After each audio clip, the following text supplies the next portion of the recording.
Hello, everyone. Good morning. Welcome into the Guilty as Charged podcast. Really excited to do this live Q&A. As you can see, I'm repping my University of Utah today. We play University of Arizona in a scrimmage in a couple hours. Going to be a lot of fun. Scrimmage because Arizona is terrible. So it's going to be a lot of fun. Excited for that one. Tyler and Alex are joining me today. Alex, how are you doing? And how is Rutgers doing? I don't care about Rutgers anymore. It's November. We're way past that. They already got their 3 wins. It's fine. Also, I hope Arizona wins just because you said that, to be honest. I mean, Arizona had their first win in like 26 months, I think it was, last week against a Cal team that was dealing with a COVID outbreak that cost them 18 starters. So Arizona's bad. So if Utah loses today, I would be shocked, like completely and utterly shocked. Tyler, how you doing, man? I'm suddenly more intrigued about this game, and I'm going to pay attention to see if you guys lose. Well, yeah, I'm not going to watch Pac-12 football. That sounds like a train wreck. Wow. Says the fan of Rutgers. Oh, well, Big Ten's going to get into the college football playoff. We'll see about the Pac-12.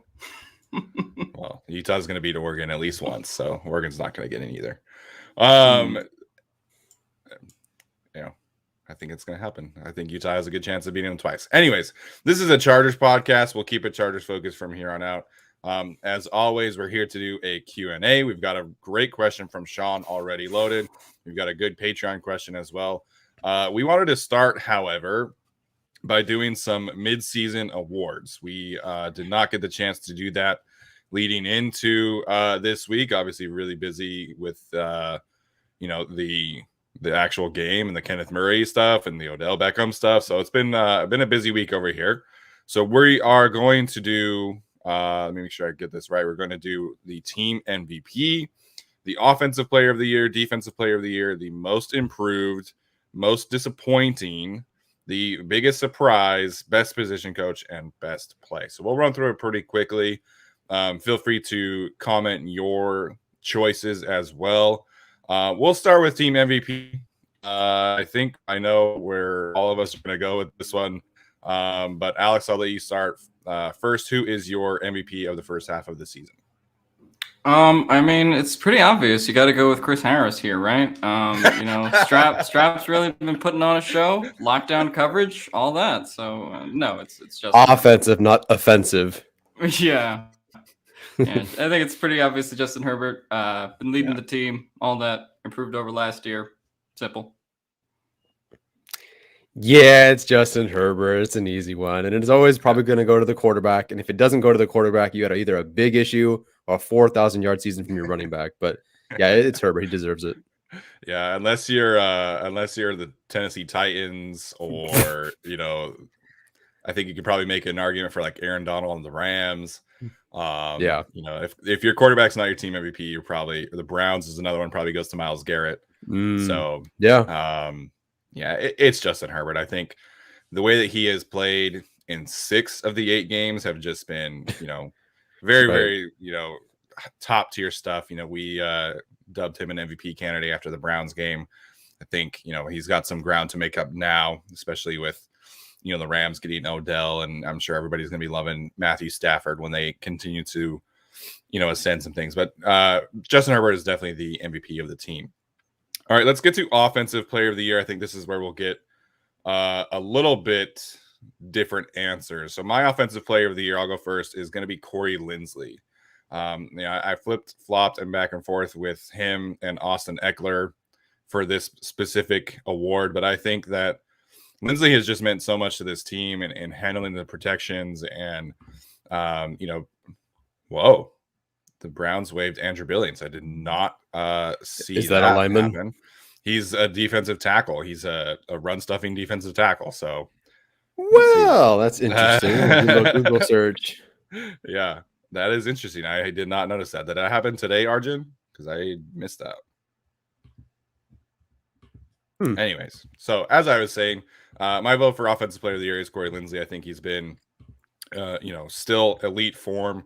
Tyler pointed out that he essentially is allowing like 1 sack per 1,000 snaps or whatever the case is. Just been a fantastic player, fantastic addition. And I think he's really made things easier for the most part on Justin Herbert too. So Corey Linsley is my vote for Offensive Player of the Year. Shocker. Yeah, if he goes for a couple more games without allowing a sack, it'll be 1 sack and 1,000 pass blocking snaps. I mean, that's unbelievable. I don't even understand how that's possible, but it's about to be in a couple of games. That's a good pick for sure. I'm going to go with Austin Eckler, who is not the team MVP, but I think he's been their most consistent best offensive player on the team, at least in terms of the skill positions or quarterbacks. It's not I mean, there's been a couple of drops here and there, and that's definitely uncharacteristic for him. But as a rusher, as a guy who breaks tackles, as an efficient guy in all phases of the game, he's just been incredible. And I was watching Joey Bosa snaps last night just to go into chart his double teams, triple teams. And every once in a while, I would just kind of skip through and it would come up on an Austin Eckler play. And I just watch it. And every single time, I'm almost positive, it's not true, but it feels like he doubles the yards expected of him. Every time he gets the ball, if it's going to go for 2, he's going to make it go for 4. Whereas it feels like the inverse of that for the other running backs behind him. He's been excellent. And the guys behind him have been so bad that makes him just look that much better. So to me, yeah, it's Austin Eckler. Yeah, I'm going to go with another offensive lineman. I think it has to be Rashawn Slater for obvious reasons.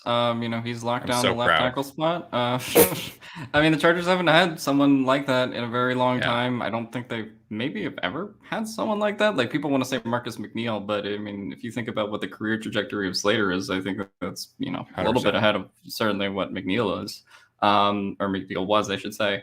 And then you see a stat on, PFF or Twitter every week where it's like, he's allowed 1 sack in 3 years. It's just like a really casual thing.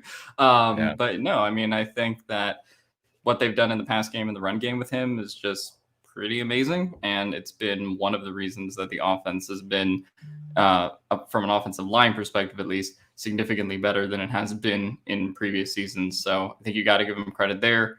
He's been holding down the fort, and so I think he's very a deserving candidate for team rookie of the year, obviously, and I think at this point, offensive rookie of the year as well, or offensive player of the year for the Chargers as well. Yeah, I think that's a fantastic call. I do agree. I think Marcus McNeil, obviously I've never watched Marcus McNeil all 22, but I just remember him being like a really solid, to above average to, like just outside of the top tier left tackle. I could be wrong, but I don't really remember him ever being like an elite left tackle by any means. Whereas I think Slater has, the potential to be doing that, within the next year or so. I think right now I would put him, like just in that second tier of left tackles, but I think, within the next year or so, he could certainly climb up into that first tier of offensive tackles. Our defensive player of the year, I think this is another one where we're probably going to see the same answers, but Tyler, I'll let you kick this one off first. Yeah, I think Joey Bosa could be turning a corner perhaps, but right now it is Derwin James. I don't think it's really even close because he's just been doing everything for the team. Sometimes you can't see it because he's on the back end, so he's not going to have those run stops or those tackles or sacks, pressures, whatever. But everything he does is so valuable to the team. He might even be like second place for MVP, to be completely honest. So for him, defensive player of the year, Derwin James. Yeah, I agree. Pretty simple. I mean, if he had a couple more splash plays, like, Trevon Diggs getting interceptions and stuff like that, like, I think he would be a serious contender for defensive player of the year outright in the league. It just happens so much that his role this year is kind of blanketing tight ends and doing all the dirty work. So, he's not quite getting those like interceptions and things like that, but you can just see his effect at every level of defense. And to me, he's, this team would not function defensively without him. And we saw this the last 2 years, and it was painful. So the fact that he's back, the fact that he's making an impact is really good. Got to be the MVP of the defense for sure. Yeah, absolutely. I mean, we saw, after Chris Harris was initially hurt against the Raiders, Derwin James was playing in the slot for like 90% of his snaps that game. So just incredibly versatile, right? And we all know how good Derwin James is. And I think, like Alex said, if he had made some more splash plays here and there, he would be definitely in that conversation with Diggs, Myles Garrett. That's going to go to a pass rusher, though. I think Trayvon Diggs, like, it's cool that he's leading the league in interceptions, but we've seen this story too much. It's going to go to Myles Garrett or TJ Watt. Whoever is going to lead the league in sacks is going to get it. So let's move next to Most improved player. I'll start this one off. I tweeted this out yesterday that I wanted to give a jersey away of one of these two players. People ended up choosing Kaiser White, but I think most improved is Nasir Adderley. I think the way that Adderley has taken a big step has been so crucial to this team, and it allows Derwin James to be that chess piece because he is kind of that eraser back there. I think he's made such big strides as a tackler, and I know the turnovers are not coming right now, but I think he has made a legitimate jump up where I would be comfortable talking about a Nasir Adderley extension in the offseason. And he just gives the Chargers so much versatility back there. We saw, against the Broncos last year where he almost single-handedly, let them back in the game and eventually won with tackling issues. Yeah. And that's not really been a thing this year. So I think Adderley is pretty clearly the most improved player, in my opinion. Yeah, that's a really good one. And honestly, thinking of this particular award, it's amazing how many players you could pick as most improved. A lot of players have improved quite a bit. I was going to say Tavon Campbell. I think there's maybe a case for that. I'm actually going to say Steven Anderson, though, because I think we who were fans of him didn't think all that much of him, particularly as a blocker. And I think the Chargers didn't either. I mean, they brought back Parham. They obviously kept Neighbors. They drafted Trey McKitty, almost in an attempt, if you will, to push him kind of off the roster or find something else. And yet here he is taking the majority of the snaps. Neighbors is not even activated on game day anymore. McKitty's now there, but he's the fourth string tight end now.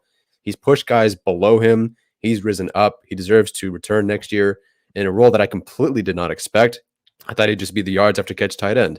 Now he's the H-back, blocker, screen guy, special teams. I mean, everything he's doing, I did not expect him to improve, make that big of a jump in just from 1 year with the team. So I think he is actually the most improved in my opinion. Yeah, I'm going to go with the other guy that Steven said, Kaiser White. I mean, just the impressive effort with run stops. He had 20 run stops total last year. He already has 18. So he's on pace to smash that total. Some of that is just playing more because Tranquil and Murray have been out for various reasons here and there. But even past that, you can just tell that he's a much improved player, particularly in coverage. I mean, he's allowing, if you look at his last two seasons in 2019 and 2020, he has passer ratings allowed of 113 and 118. This year, he has a passer rating allowed of 58.9. So, I mean, that's speaks for itself. Also, his yards per reception allowed are down. So he's been great in coverage, great run stopper, as he kind of always has been. But I think he's developed to being a more complete linebacker at this stage. And, he's the only linebacker that's pretty much played every game, and been there for the team every step of the way. So I think he's been a really important part of that defense. You can make an argument behind Joey Bosa, behind Derwin James. He's maybe like the third most crucial player to this season. So I would put Kaiser in that conversation. Yeah, I think he absolutely deserves to be in that conversation. I chuckled a little bit yesterday when I was looking up pressure numbers for linebackers and seeing Kaiser's name right next to Dante Hightower. Dante Hightower has 10 pressures. I know, right? So Dante Hightower has 10 pressures. Kaiser has 9. So he's improved quite a lot in that area as well. So I think that's a good call. Most disappointing on this team, I think everyone kind of knows where Alex and I will be choosing here. But Tyler, who are you going with for the most disappointing so far? Well, I wrote down the same guy, but I'll go somewhere else. What were my expectations for Jared Tillery? Not that high. So is he most disappointing? Not really. Honestly, maybe it's Uchenna Nwosu, and I don't think he's played terribly by any means, but I think everyone last year, the whole thing about Bradley was, get this guy on the field. He's got to play more. He's got to play more. Why isn't he playing more? Why isn't he playing more? And then they were talking about, we didn't know how to use him, or we're trying to figure out ways to use him. We're like, what the hell are you talking about? In like week 13. Yeah, it's like, maybe we'll try this. Like, what the hell? Anyway, everyone thought, okay, and the numbers were there. The win rate was there. He was one of the best, had best win rates among X amount of snaps or whatever. So everything was there. And just this year just has not really, he's not taken that next step as the pass rusher, the starter opposite Joey Bosa. He was always excellent in limited starts or in, some increased snaps, but never really that starter.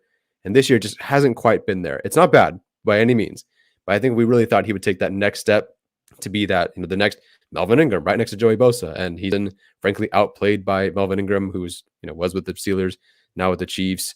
Hassan Reddick, who they probably should have signed, he's by far outplaying every other edge rusher on the roster, not named Joey Bosa.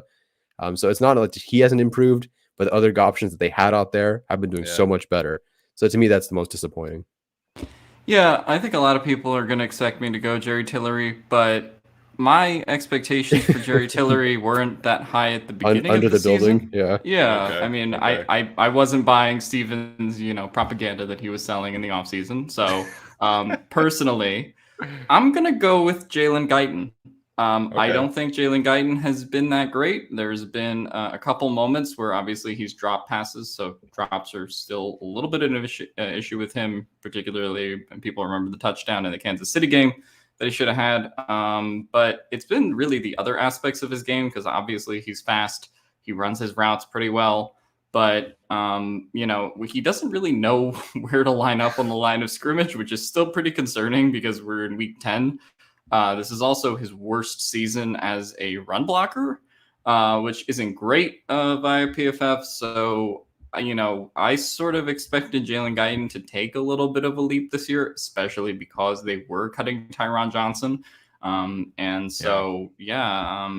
don't know what to make of his 2021 so far. It's been a little bit disappointing to me just based on what the expectations were for him. Obviously, a lot of his production is going to be those go balls, which, he has not had from Justin Herbert to this point in the season. But got to be honest, it's been a little bit disappointing in comparison to what the expectations were, especially because he should be that deep shot receiver. But no one on the team really is, outside of obviously Mike Williams, who, will get those balls from Justin Herbert like he did against the Eagles. But gotta say, it's been disappointing for Jalen Guyton. Well, I would agree with that too. And I would say, after the Washington game, I was kind of expecting him to get more yards after the catch opportunities too. And those have all gone to Keenan Allen, which again, I wish would be different. But, Guyton's expectations have really gone up and down for me. So I think that is clear. So obviously I was going to choose Chris Harris here. I think that is totally fine. But you guys have talked about expectations heading into the season. I was not expecting Chris Harris to be fantastic this year either. So I think, to be on the same trajectory with you guys, I have to choose Jerry Tillery. Yeah. Tillery was the player that I picked for defensive breakout. I saw the flashes from last season and saw the splash plays and assumed that he could, take another step, especially with, the defensive line staff that this team has. And the ability that Brandon Staley showed to get, players into one-on-one matchups. And, we're still seeing the flashes from Jerry Tillery, but it's, one play every 50 or whatever still from last year. So I think Jerry Tillery has to be mine based off of, the conversation that we've been having of, expectations leading to results.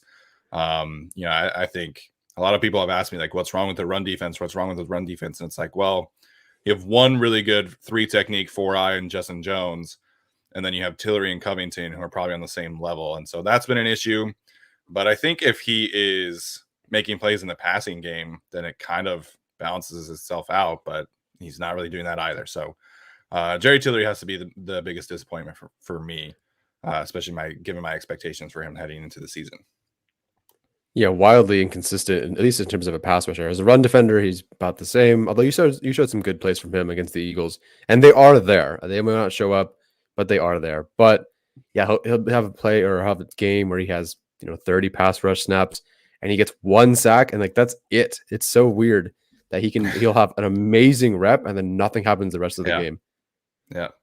And he had one rep against Landon Dickerson where he tossed Landon Dickerson and then made a really nice run stop. And it was awesome. And then that was it for the rest of the game. And you're where are the, where is the consistent play from a former first round pick in his third season? So, yeah.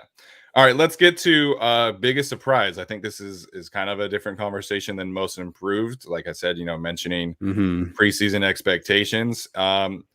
And I think for me, I'm going to go back to the tight end room, and I'm going to say Donald Parham. Now that we know it's not Parham. Yeah, whoops, according to the man himself. Donald Parham, I think, I obviously knew about the athleticism, knew about, the after the catch ability, but he has improved greatly as a tight end. They're using him at the point of attack, not so much now that they're trying to use Trey McKitty, but before that, Donald Parham was essentially working as their point of attack tight end and playing really well in that role. I figured he'd take a big step forward as a pass catcher this year, and he certainly has. But the way that he is blocking, to me, shows the potential for someone who can truly be the tight end one for this team going forward. So biggest surprise for me, Donald Parham. I'm gonna go biggest surprise, Linval Joseph. Not because I thought that he was gonna be bad, but I thought this might be the first season at age 34 that we would start to see some of the age-related decline, and then Tom Telesco would be like, oh well, time to cut bait. That's sort of what happened with Brandon Mebane a little bit, so I kind of expected it for Linval Joseph, at least for those numbers to come down. But he is on pace, not just for the best pass rush season in 1, 2, 3, 4, 5 years, the best pass rush season of his career via PFF, which is really impressive.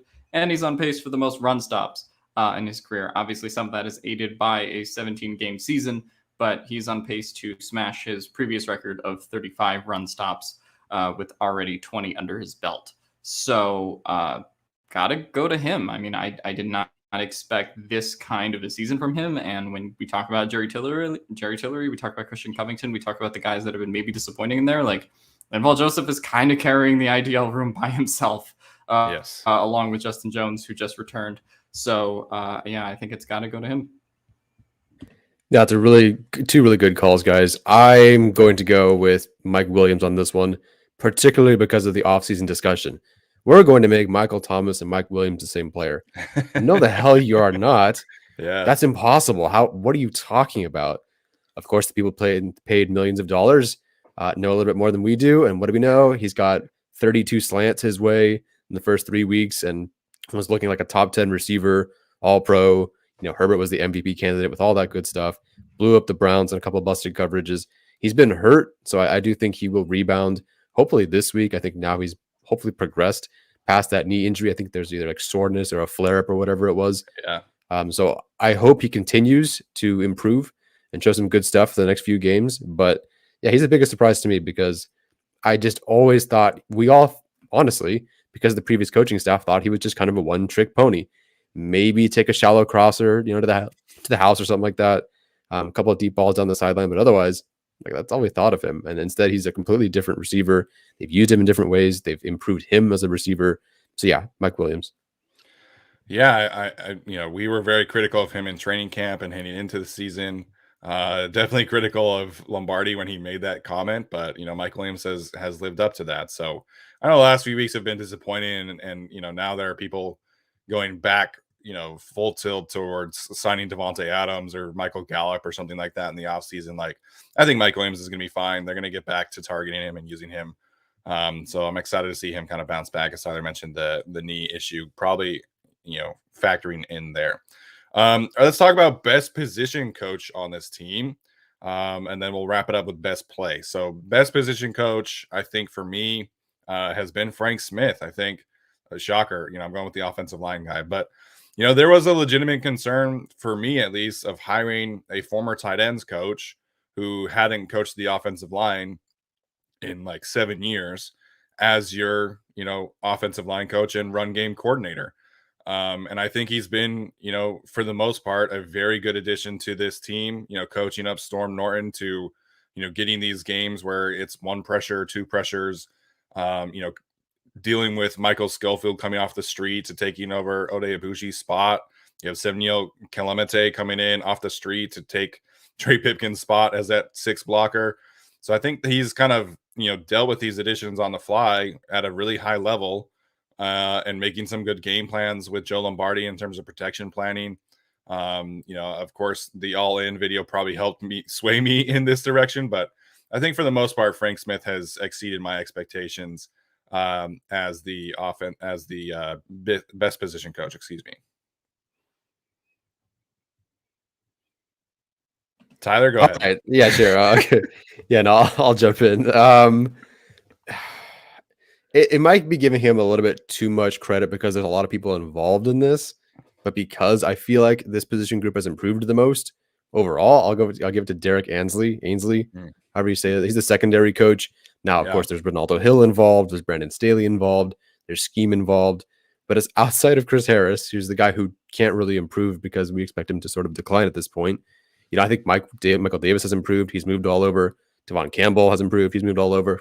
Asante Samuel Jr. looked good before the concussion, so I don't know what he looks like after this, but I believe he'll come back and provide a lot of spark for this team. I mean, and right now the Chargers have, assuming they retain Devon Campbell, who is I think a restricted free agent next year, they will have 3 solid, young, talented corners for the next few years, and that's really, really awesome that they have that. It's usually been, a couple of an undrafted free agent and like one good guy like Hayward and a couple of randos, because Telesco never drafts these guys high. And he didn't have to draft, Davis or Campbell high, and he didn't because they're undrafted free agents. But they're very, very talented. And I don't remember the last time I felt so confident in a solid trio of corners for this team moving forward. So I think it's a secondary coach. I mean, you even have Ryan Smith, who played really well in spot duty the last 2 weeks before go figure. tearing his ACL. All right, Alex, your turn here. Yeah, I'm going to agree with Derek Ansley as the pick with the secondary, also just because of all the injuries that have happened, right? And I think that speaks to coaching and scheme as well. Ryan Smith, unfortunately tore his ACL, but he comes into the game last week, in lieu of, Michael Davis and Asante Samuel being out, which is, pretty impressive to have the effort that he did. Devon Campbell, obviously, the less said about Chris Harris, the better, but, they've been kind of putting it together with, guys that have been in and out of the secondary all year. Nasir Adderley been a little bit in and out of games here and there. Alohi Gilman, right? So the fact that they're still putting it all together and dealing with the issues with the defensive line and the linebackers and still getting pretty high quality performances, I think speaks to this coaching staff, particularly Ansley in the secondary group. Obviously, if you have someone like Derwin James, that kind of raises your floor a little bit because he's all over the place. But I think the fact that they've been able to kind of maintain and keep water with the secondary group, that doesn't make sense that Derek Ansley is kind of the position coach of the year. But also, I think Frank Smith is a great pick too. I think that's a fantastic pick. And you mentioned Alohi Gilman as well, somebody that I think could be, in the conversation for biggest surprise. All right, so we're gonna do best play of the season so far. Then we have one Patreon question, then we'll open up to the chat here. So best play for me, I'm going with Justin Herbert's shot pass to Keenan Allen against the Dallas Cowboys, the one where the Cowboys were in cover 2, and he just floated it right into this tiny little window that he had there.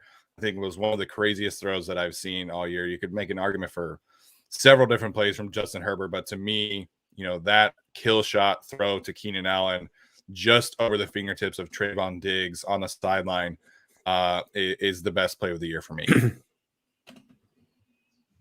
Yeah, that's a good call there. There's a lot of plays to go to. I'm going to go with, is the best play, the most exciting play? Not really, but I think that Jared Cook 4th down conversion where they had him line up at left tackle, Slater line up at right tackle against the Raiders. I think it was 4th and 2.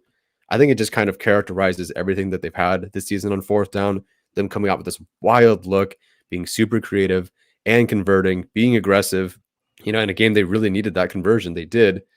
So that play to me really stands out as both creativity, as a really, really good way to characterize the team as a whole. So yeah, that's my favorite play, and I think the best play of the year. Yeah, I think my favorite play is when Derek Carr hermit crabbed and the Chargers got a sack against him. I think that was really fun. But I don't know. There's not like an individual play that like stands out to me this season. I think there's just been drives that have been really good, right? We talk about the drive against Washington to close out the game. Obviously, the drive against Kansas City to ice the win there. So there's been more, I guess, drives than like individual plays for me, but obviously some very fun ones. The Mike Williams busted coverages against the Browns were incredibly fun. So, I think that, you can look all around for great plays.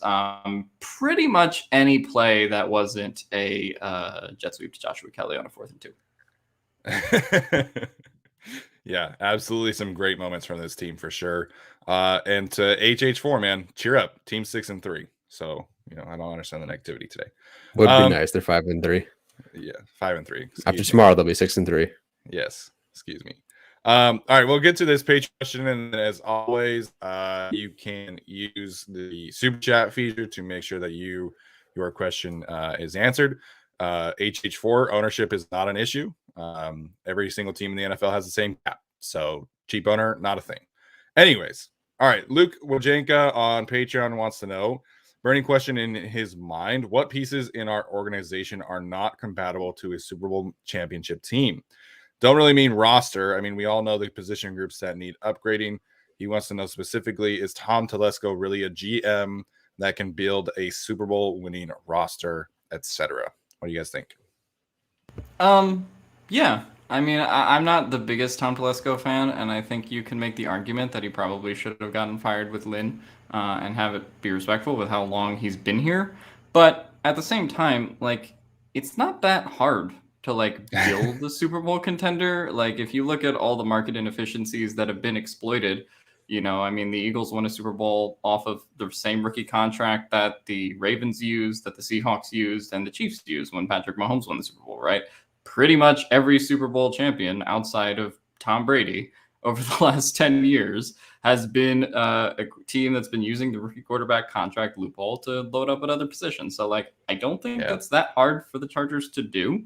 Obviously, you could say Tom Telesco could have gotten a better draft pick here, there. I think he's the league average GM. I don't think he's bad. I don't think he's like amazing. But, can you win a Super Bowl with him? Sure. I don't think that that's that hard.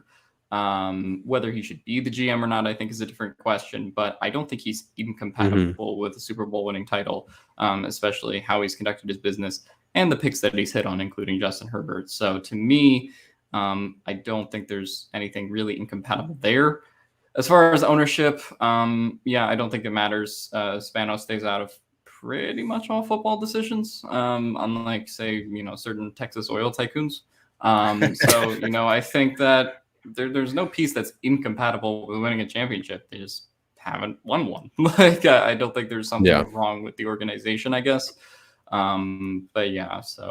And they're getting a new practice facility and all that kind of stuff. But I mean, that's how I feel about it. And to be honest, when we talk about like football, I think GM, I guess, is sort of one of the lesser important like executive positions in the four major sports. I think you can make that argument that it's probably more important in the other ones. But I don't think Tom Telesco is incompatible with championship. I think that he's fine for what he does. Has his hits, has his misses, and it's up to the coaching staff. And obviously, the Justin Herbert kind of timeline here to determine if they win a title or not. Yeah, has it been a great 9-10 years or whatever? Not really. I've been a season ticket for all of those, and it's really sucked sometimes. But I do think is he compatible for a Super Bowl run? Yes, because what do you need for a Super Bowl run? You need a quarterback in his third year on a cheap contract, perfect. Draft picks to move up, trade for players, whatever, and nice cap room. And now you have the right coach for it. So I think they have the quarterback, the coach, a generally really solid nucleus, including a left tackle of the future, which is amazing. I can't believe we have one now. And so the Chargers can go all in next year and the year prior because of how the team is set up. So I think in combination with everything they have on the roster and this coach, I do think he is compatible to win a Super Bowl. It hasn't been pretty. I'm not the biggest fan of him. I think he's fine. He's not awful. We've seen awful GMs. You can go look at plenty of other teams that have really, really bad GMs. He's not one of them. And while I do think he could be better, and while I was disappointed they weren't aggressive at the trade deadline, I don't hate most of the decisions he makes. And most of the decisions he makes, I actually kind of understand or agree with. They just don't really pan out. So I think in the process, I understand more than the results sometimes. Those don't work out. But I think he's a fine GM. It's got to be next year. If the all-in year isn't next year, forget it. I'm deleting this video. I'm firing him on the spot. If they don't go all in next year and Herbert is healthy, forget about it. Fire him. I think a lot of us forget how collaborative GM and the head coach relationship is. Because you look at the moves that Tom Telesco made this offseason, it was a strong priority to upgrade the offensive line. That's something that never really happened previously. Does that mean Telesco changed his philosophy? No, it means he's adapting to what the coach wants to do. So I think a lot of us kind of underestimate how collaborative that relationship is, because if Anthony Lynn wanted an offensive lineman instead of Joshua Kelley, they probably would have taken one. Tom Telesco isn't changing his philosophy in year 10. It's just that he's adapting to the new coach and what the new coach wants and the vision for the roster. So I wanted Tom Telesco fired along with Anthony Lynn. I wanted a clean sweep, but I think Telesco is mostly a fine GM, like you guys are saying. I think at the end of the day, football these days starts with, do you have the right head coach and do you have the right quarterback? And then everything else kind of stems from that. And so I think we're leaning towards yes on the head coach, and I think we have yes as a quarterback. So to me, that's really where it starts. I think Telesco is a good GM. I don't think he's a great GM, and we saw last year, like, the GM in Tampa Bay, everybody wanted him fired heading into the last season of Jameis Winston. They go out and sign Tom Brady, and now everybody thinks he's a genius. So yeah, GM, like Alex was saying, I think is not a super important position in the NFL. I think it's because you have 53 players. You have, the head coach is so important in the roster.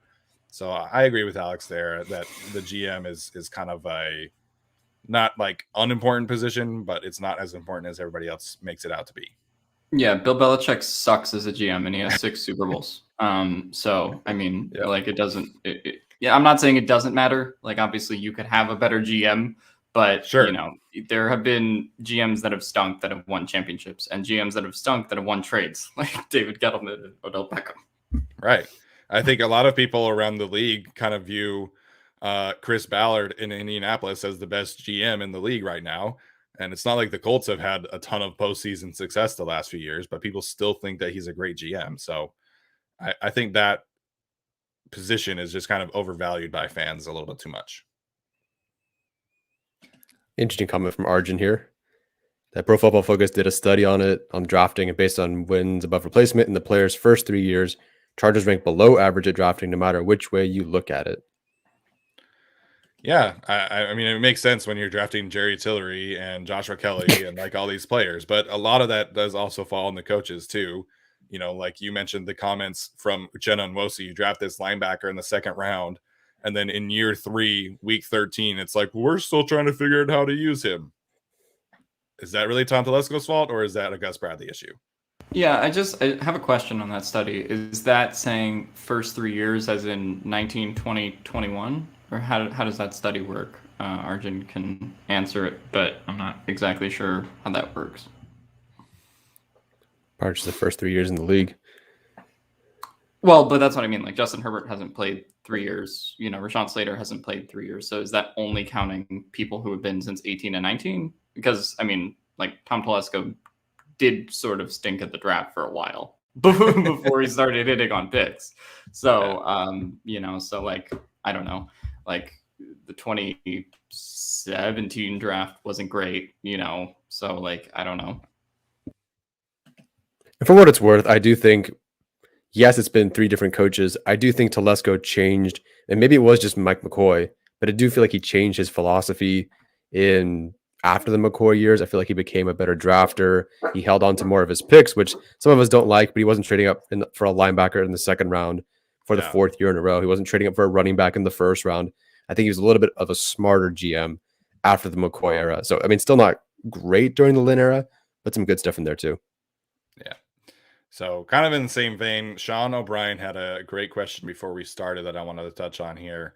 Does anyone ever think about what if the Chargers were able to draft Justin Jefferson, who was drafted 1 slot ahead of K9? I haven't thought specifically about that. I have thought about just how this team doesn't really seem to need Kenneth Murray right now. Like, you have Kaiser and Drew Tranquill playing at a really high level.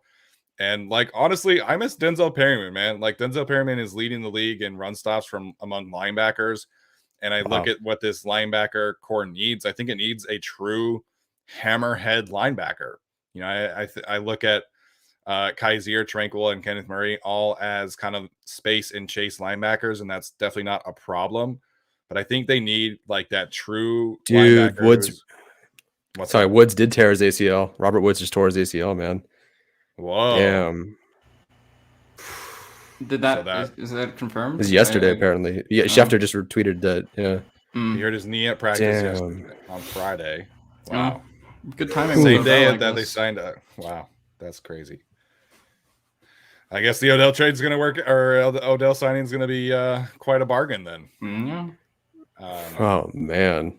That's wild. That sucks. Robert Woods is a great guy. I think he's one of the more underrated receivers in the league. But yeah, like I was saying, I think this team is missing that true linebacker that's going to go downhill and hit people in the mouth. And that's what Denzel Perryman was. So, I mean, we kind of looked at the Kenneth Murray pick as unnecessary at the time, as much as I like the player. But I don't necessarily think about Justin Jefferson. I just think of who else could they have taken. I think of Justin Jefferson more in the context of the Eagles because they took Jalen. Yeah.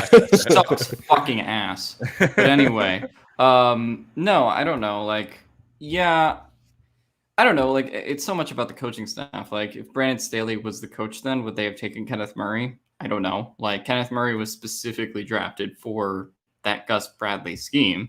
And I mean, did have a decent year last year with that. So, you know, I think it's just sort of wrong place, wrong time now. Like, obviously, if we could go back in time and make Brandon Staley the coach in 2020, like, we probably would. But at the same time, I don't know, like, how productive that discussion was. Like, you know, Patrick Queen hasn't been, like, great in Baltimore either. And that's sort of the other guy that everybody wanted. You know, so, like, I think there's something to that.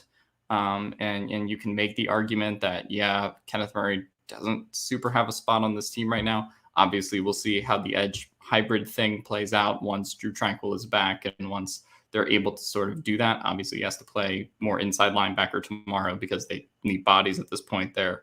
But yeah, I mean, yeah, like Justin Jefferson, Keenan Allen, Mike Williams, and Josh Palmer would be incredibly fun just to think about. But I think it's less that issue and more the fact that Kenneth Murray just kind of fits out now. Yeah, looking at the draft too, it's not like there were. I mean, what do you want? Isaiah Wilson, Clyde Edwards-Helaire, Patrick Queen, Jordan Love. Like, it wasn't a great group. Yeah. I think I'd rather they had stayed. I think the real bummer is they didn't stay put and take, I don't know, anybody else. Jonathan Taylor, you know, maybe, well, I guess Pittman and Higgins were gone, but you know, any receiver, any safety, any lineman, and then they just taken Logan Wilson. Logan Wilson's stats this year, if I'm not mistaken, are really, really good. Yeah. He was either a third or fourth round pick, outproducing Murray by quite a bit, obviously because Murray was hurt. But even to start the year, he had like 3 or 4 interceptions, and it was a great start to the year for Wilson. And Murray just doesn't look good. Everybody kind of wanted Wilson too at a later time, or Akeem Davis Gaither. Is that his name? Yep, that's the one. Yeah. So any one of those guys, they went with Murray. That's more disappointing to me. There's not a lot of guys around that area that are like really great. But it's the fact they didn't stay put and have more picks. That's the bummer to me. Right. Yeah. I think it's the fact that he didn't stay put. And then their first pick on day 3 was Joshua Kelley, which winner. Yeah. Has not aged well. You know, so like you take what you can get with it. But I think the problem more with the Kenneth Murray pick is that Telesco's not a great drafter outside of those first 3 rounds. And they gave up that capital to get him, which forced Telesco to do better in those final rounds, which are sort of hit or miss at the moment. So, yeah. Yeah. Definitely didn't expect Alohi Gilman to be the one that stands out from those day 3 picks. I actually thought he was I didn't expect KJ Hill to be gone. Yeah, no kidding. Yeah. Man, I loved KJ Hill at Ohio State. All right, this is an interesting one, or not necessarily interesting, but relevant obviously to the week.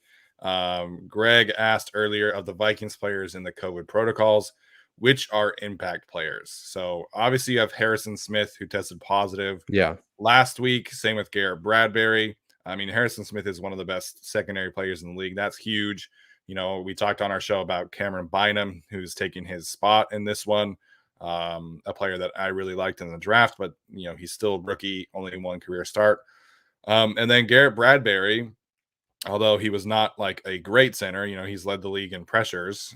He's still your starting center, has a good relationship with Kirk Cousins. So that is an issue. And then Kenny Willekes is their edge rusher who took the place of Daniil Hunter. So I think this is it. You know, the Vikings are missing a lot of important players because of COVID. You know, you're down your best pass rusher because of an injury, your third best pass rusher because of COVID, your best defensive player in Harrison Smith, and then your starting center. And I think there's somebody else too. Oh, Dakota Dozier, the one who's been in the ER. I think he's a backup guard though, so that's not like a huge thing. So yeah, the Vikings are really struggling with this one right now. Yeah, I mean, I think it's less one individual player and more the fact that they had injuries in the trenches and now they have more guys that are going to be out in the trenches, right? Like that to me, I think hurts. Obviously, Harrison Smith is a loss. But yeah, no, I think it's just more, you know, what are they going to have on the offensive and defensive lines to be able to handle the Chargers on kind of both sides of that ball. So yeah, I think that's going to be the big thing. And, you know, you never know if there's going to be a player who tests positive in the next 24 hours, either team, which could, you know, change what we think about it. So, yeah, no, I think it's just more the players that are in the trenches, and COVID's unfortunately back on the rise. And I can relate to the Viking struggles because Embiid, Harris, and Thibault are out right now, which is great. What is basketball? I barely watch it. Look, whatever gets Patrick Jones on the field, I was super high on that guy out of Pittsburgh, and I think he's a good player. I don't understand why he kept falling on the draft network. I don't remember where he ended up being drafted. I think I had like a second or third on him. Very productive, high motor, pretty solid athlete. And a variety of pass rush moves. I don't get why he wasn't drafted higher. So if he gets a good start, hopefully it's against Storm Norton, and hopefully I look pretty good. Not too good of a start. Excuse me. Was on mute there for a second. I think Jones ended up being a 5th round pick, if I'm not mistaken. Yeah. But he didn't have a good week at the Senior Bowl, and honestly, I think that's what it was. Apparently Denzel Perryman got fined for $55,000 for an illegal hit last week. Okay, did we see the fact that they fined Cassius Marsh for that unsportsmanlike for the taunting thing? Whew. So stupid. Yeah, I'm so happy I'm so happy I didn't watch that game. I would have been so frustrated, and I don't like either of those teams. But yeah, I mean, yeah, that's such a stupid penalty. Yeah, that was awful. So Thomas pointed out that Dozier is a practice squad guy. Didn't know that. Is he a right guard? Also, Dozier, she's not playing that. Never mind. Yeah, he's not playing, but Tron says, I want a Joshua Kelley breakout game tomorrow. I mean, we all want him to succeed. It's just that he's not been. Last year, you know, Arjun has shared this graphic before, but he was worse. He had a worse efficiency rating than Frank Gore did last year. And Frank Gore is like now doing celebrity boxing. So we all want Joshua Kelley to do well. He's not very good.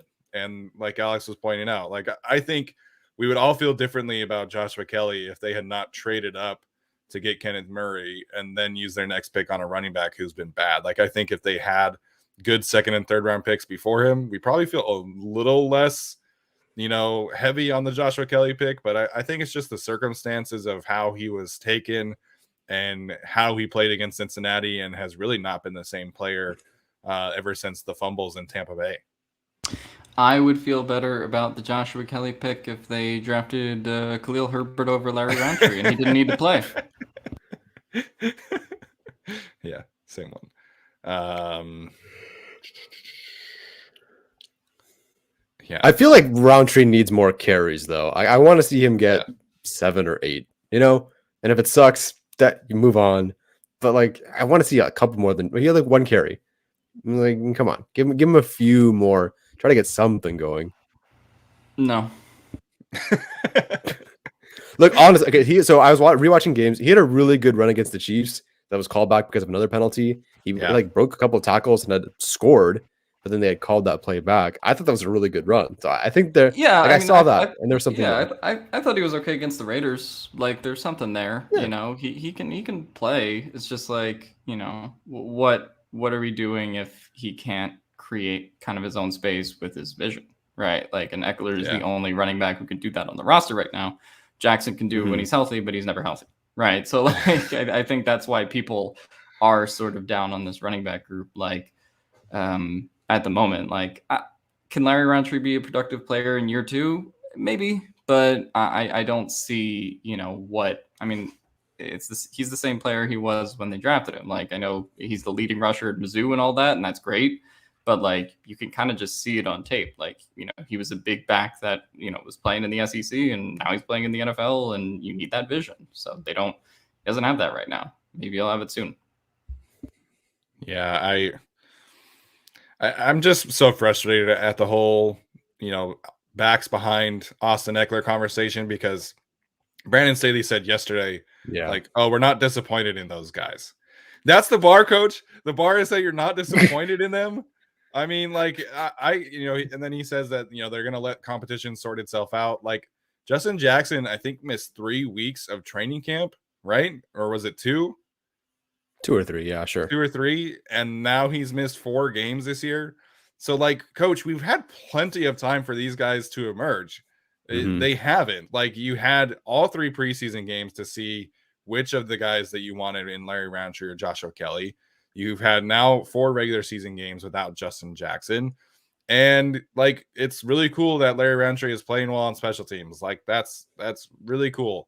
But you need a second running back to rely on, man. Like, it's so frustrating to me how the bar has become like, well, he's good on special teams, and we're not disappointed in them as a ball carrier. It's like, what are we doing here? Like, just mix it up a little bit.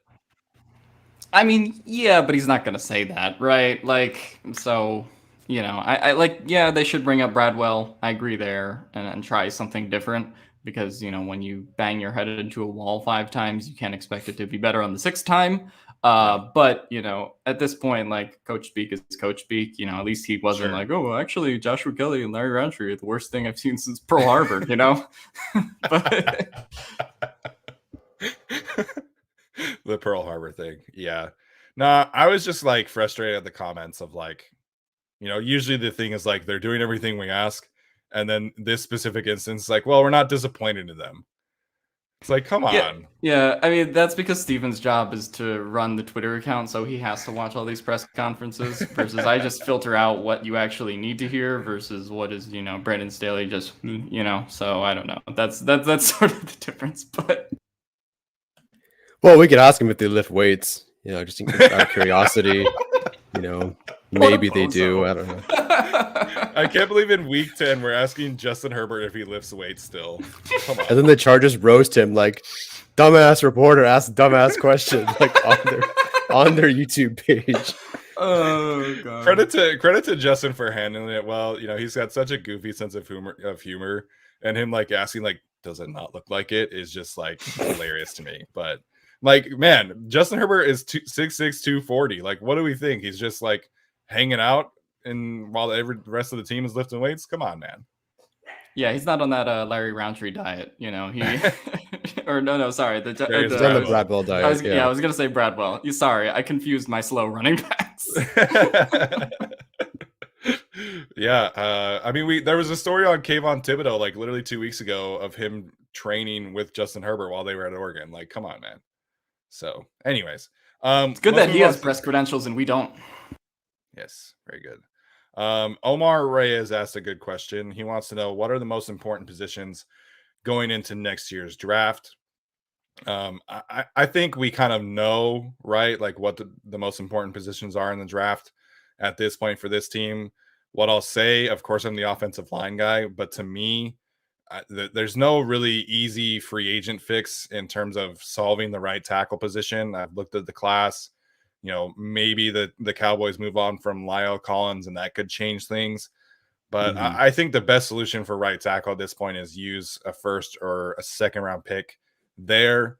And then you can either spend money on a Hassan Reddick or a Jadeveon Clowney or Von Miller to solve the edge rusher position. So I think right tackle is definitely one that needs to be addressed in the first or second round next year. Yeah, I think you could go right tackle. I think you could go defensive interior. Secondary a little bit. I think you could use some bodies there. But at the end of the day, I think, to me, going into next year with the fact that they have or are going to have 4 6-round draft picks, the fact that they're going to have a lot of compensatory selections. Like, to me, it's about hitting on those more so than any individual position.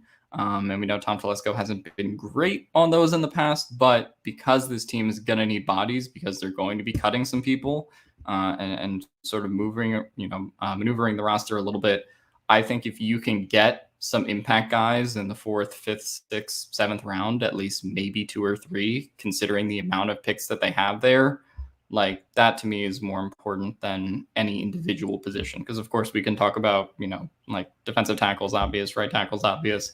But I think it's just more getting the most out of those late round picks. Yeah, absolutely. I'm going to suggest running back is an important position. I hate drafting ones. It hasn't worked out, from Gordon to Kelley to the other guy, Roundtree. Gordon was at least productive. Yeah, I guess, but the first round, anyway. Yeah, he was good in moments for sure. I hate to say it, but I do think it's worth it if the talent is there. I don't want to reach. I don't want a boring back. I don't want another Joshua Kelley who is kind of 3 yards in a cloud of dust, doesn't really catch a lot of passes sort of guy. If you get your guy in the 7th round, cool. Get him in the 5th round, cool. If the Chargers had taken Michael Carter in the 4th round this year, that would have been amazing. That would have been a fantastic 1-2 punch, exactly what they needed. They did not. That's okay. But I think if the opportunity presents itself for good value and a dynamic enough player, go for it. So I think running back is a sneaky important position because, so Jackson's going to be gone, right? Yeah. And Kelley might stick around. I don't they'll keep Roundtree. Bradwell's not on the team next year, maybe a practice squad guy. Kelley's probably useless. I don't know. So I think running back is a sneaky sort of draft position need next year. Yeah, I think any running back that runs faster than a 4.7 and physically has hands on his body to be able to catch the football, he's in the round pick.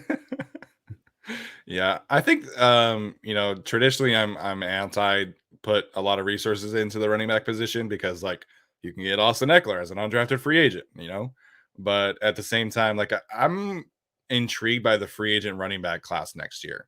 The Cardinals have both of their running backs that are free agents. James Conner currently leads the league in touchdowns.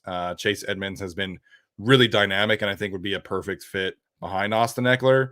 So it's going to be interesting to see what they do there. You have some other interesting backs. Raheem Mostert is a free agent as well. Marlon Mack is one. Dearness Johnson for the Browns is another one. So I'm more intrigued. Again, I haven't looked at any of the draft prospects yet, outside of the players who play on the University of Utah. But you have a good free agent class of running backs, in my opinion. So that's probably where I would invest my resources at that position is go sign, a veteran running back that can really take pressure off of Austin Eckler. So all right, let's talk about Utah for a second because I keep seeing your retweets about this Lloyd guy, Devin the Lloyd guy. Yes. I'm very curious to see where you're going to rank him in our prospect rankings. He's going to be top 10. I feel like it's going to be a toss up between Thibodeau and Lloyd for you, man. I'm really curious to see how that ends up for you. Well, if they're tied, positional value would sway me there. But Devin Lloyd is second in the conference in sacks, and he's an inside linebacker.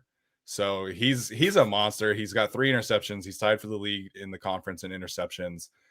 He leads the conference actually leads the country in tackles for loss. So Devin Lloyd is an amazing linebacker. Right now he's getting top 10 hype. I don't think that ends up where he gets drafted just because we don't really see linebackers go top 10. Even Micah Parsons went 11. So I think Lloyd kind of ends up in the 15 to 20 range. But if he's there for the Chargers, man, I would have a hard time passing him up at this point with how he's playing and how the rest of the room is playing. Did Darius Bradwell really run a 4.48? Why is he not on the field? No way. I don't wait. Is that true? Wait. Everybody's gonna Google it right now. Was this the COVID pro day year though, where everyone ran a 4.2? No, that was this year. A while ago, yeah. No. But he was 2020, right? It was during COVID. I just feel like this was the year where everyone ran a 4.2 at like Kentucky or whatever. No. But it was also last year though, because I assume he wasn't at the combine, was he? No, he wasn't. No. So if it was one of those untimed pro day things, so like I mean that still could have been that. I'm gonna Google this though. Yeah, I'm good. I'm looking it up right now. I see is he from Tulane? I don't even know what the hell he's from. Yeah, Tulane. I have 4.48 low, 4.58 high. Or no, so the middle time would be 4.58, a low of 4.48, a high of 4.67. That's a lot of variability. I'm pretty sure I'm pretty sure 2020 was also the year where guys were running considerably faster than they usually were, because the pro days were like right after COVID hit, right? I think that was. It definitely could be. He must have had his pro day like right, because I remember most of the pro days were canceled in 2020. Tulane pro day date 2020. This is so bad. He ran a 4.48, and then they told him to bulk up to play the NFL. I think he took that too seriously. How did he go? They were talking about his weight last year, and he ran a 4.48. I mean, there's no way. He was listed at 230 at Tulane. Like, no way. I could buy 4.55. That I think is like the apex. Yeah. Downhill.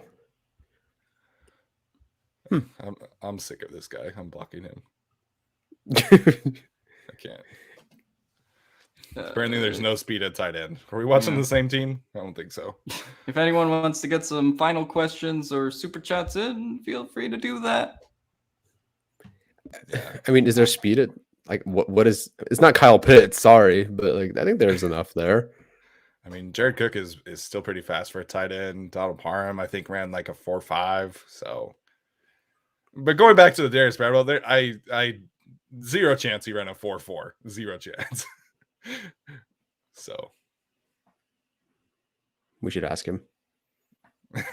We should ask him. I think his mom still follows the podcast account, so I'll ask him. Did your son run a 4.48? Like, hey, what's your son up to these days on the practice squad? Mrs. Bradwell, I have an inquiry. How's your son's diet going? Oh my god. Maybe it's bad. Maybe that's why he can't get on the roster. Maybe it's what? Maybe his diet's not going great. Nah, I'm not going to speculate about some dude's weight. Yeah. All right, we'll take final questions here, guys. So send all your questions that you have right now. We'll see what we can get. Yeah, I said yesterday that I feel like a Stafford injury was on the way with how great things were going for the Rams. Turns out it was a Woods injury. To me, it just felt like one of those things where everything's going really, really well, and then something's on the way where it doesn't. I remember, honestly, it reminds me of the Eagles' dream team sort of thing, where you guys got all those free agents and like Nnamdi Asomugha, like, yeah, we're gonna be a really good team, and then it wasn't. Yeah. Vince Young, man. Yeah. You just can't say something like that. All right, guys. Final questions here. We're going to head out in a little bit. So send the questions. The most difficult Lord of the Rings question you can think of. Come on. Someone has to ask me one question on this chat. Will Chris Harris retire if he's released or sign somewhere else? I think he probably retires. I can't imagine someone else signing him at this point. I could see someone else signing him. I mean, if you have him in like the Raiders. The Raiders. Yeah, I mean, what is he? I think he's going to be 33. You could probably play 1 or 2 more years somewhere else for cheaper value. Name all deities in the Lord of the Ring universe. Define deities. Are we talking like the wizards? Or are we talking about like Sauron? What are we talking about here? The dragons? Well, I don't know what is defined as a deity in the Lord of the Rings universe. So I guess you stumped me. This is worse than Utah talk. It's better. You respect those movies. Was Shang-Chi a good movie? It was Yes. fantastic. It was fantastic. I didn't watch Yeah. Shang-Chi. I didn't see it. I have not seen Eternals yet. I've heard a lot of bad reviews from that one, unfortunately. I haven't watched any I'm seeing it Marvel tonight. movies since Endgame. That was the last one I watched, so I'm still a little bit behind. I'm excited for the new Spider-Man though. That I will watch. Yeah. But yeah, the Doctor Strange one should be good though. That's directed by Sam Raimi, so I'm interested in that. They've delayed that a bunch of times, so I'm curious. Yeah, I don't know. How that ends up. All the Marvel movies are shovelware at this point, though. It's all about Steven's favorite movie, Matt Reeves' The Batman, baby. I don't have a strong opinion about that specific movie. I just think the way that the DC universe is being handled is ridiculously stupid and makes no sense. Oh, all universes are bad. Here's the thing. You just gotta watch individual movies. Okay? You gotta watch cinema, okay? No, Marvel set up like 30 movies to all lead into the next one. Everything made sense. Everything was chronological until the stupid Black Widow movie. DC is like, here's a random Batman movie. Here's a Justice League movie after 2 movies. Like, DC has made 0 sense at all from day one. I agree. It's ridiculously stupid. Did you guys watch the X-Men 97 show or whatever? I did. I did. Yeah, so that's coming back. I am so excited. Yeah. That should be fun. I hope it's the same animation though. I hope they don't make it like 3D animation. I think it is, or whatever. I hope it's the same animation because 2D animation is expensive, and that's why they use that like crappy CG shit. So hope it's OG.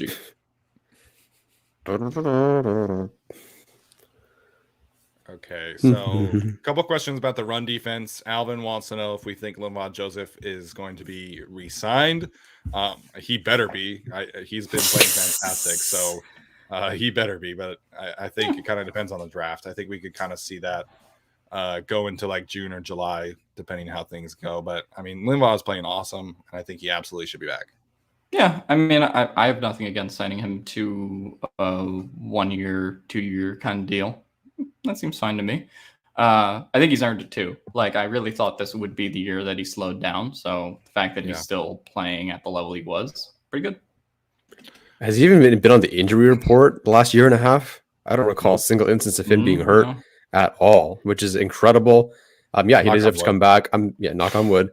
I'm surprised they didn't extend him, considering his cap hit was like $14 or $12.5 million or whatever it was this year. Obviously, it's not like they needed it. They're just sitting around with cap right now. But he should return. There's no reason for him not to, barring an injury. Side note, I do think the Staley injury reports are getting a little bit Belichick-y, where he's just like throwing Keenan Allen and Joey Bosa there on a Friday and be like, I don't know, maybe they won't play. Yeah. And then, it's like these players aren't practicing, and then he's like, I'm hopeful that he's going to play. It's like, come on, he's going to play. The boss man says all 3 Spider-Man will be in the new one. And this is my opportunity for my propaganda. Tobey Maguire is the best Spider-Man. Thank you. It's not Andrew Garfield. I'll say that. No, it's not. No, it is not. It's not bad. It's not Andrew Garfield. Tobey Maguire didn't let his girl die. I think he was a decent Spider-Man, but his movies weren't very good. And so that costs him in the advanced analytics of EPA per movie. Yeah, gonna have to ask Arjun about that one. Gonna have to ask Arjun. EPA per movie.